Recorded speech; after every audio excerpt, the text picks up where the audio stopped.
Bonjour, bonjour à vous tous qui êtes là encore et toujours.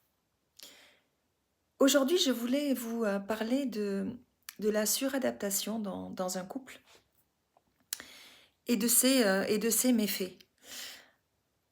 Lorsque deux personnes se rencontrent, ce sont deux personnes singulières avec leur histoire. C'est comme si deux planètes entraient en collision.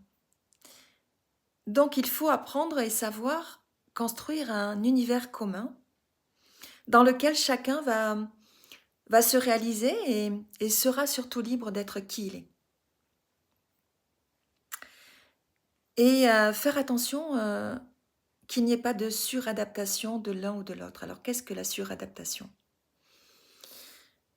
La suradaptation dans un couple se produit quand l'un des partenaires s'efface et ajuste constamment ses comportements, ses besoins ou ses émotions pour maintenir un semblant d'équilibre ou éviter les conflits. Ce mécanisme, qui est souvent inconscient, peut sembler positif au début car il va faciliter l'harmonie, mais à long terme, il va engendrer un déséquilibre. La personne qui est suradaptée met les besoins de l'autre tout le temps en priorité et forcément, elle va s'oublier et elle va agir par peur de déplaire, d'être abandonnée ou d'être rejetée. Alors ça peut venir d'une blessure d'enfance, on en a parlé, un manque d'estime de soi, un besoin excessif d'être aimé. Mais dans le couple, ça crée une dynamique où l'un devient le caméléon et l'autre peut, sans le vouloir, prendre trop de place. Le problème, c'est que cette posture, elle n'est pas tenable. Elle va engendrer des frustrations, de l'épuisement, du ressentiment, de la colère, de l'aigreur, tout ce qui fait baisser en vibration.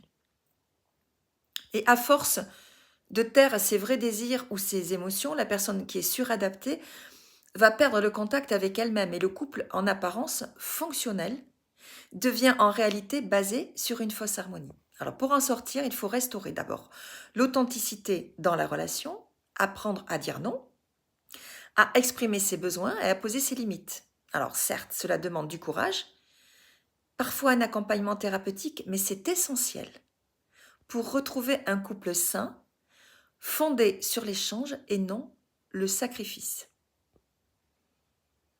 Donc, pour résumer, la suradaptation, c'est un piège qui est silencieux. Elle crée une illusion d'amour paisible, mais fragilise profondément la relation sur le long terme. Voilà, j'espère que j'ai été claire, que je ne vous ai pas trop saoulé avec tout ça. Donc merci de partager, de liker. S'il vous plaît, mettez des pouces, parce que c'est une chaîne, je le répète, qui n'est pas monétisée.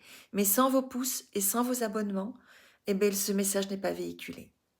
Et comme vous le savez, j'ai juste envie de projeter de l'amour et de la lumière. Merci parce que vous êtes magique, parce que votre âme agit.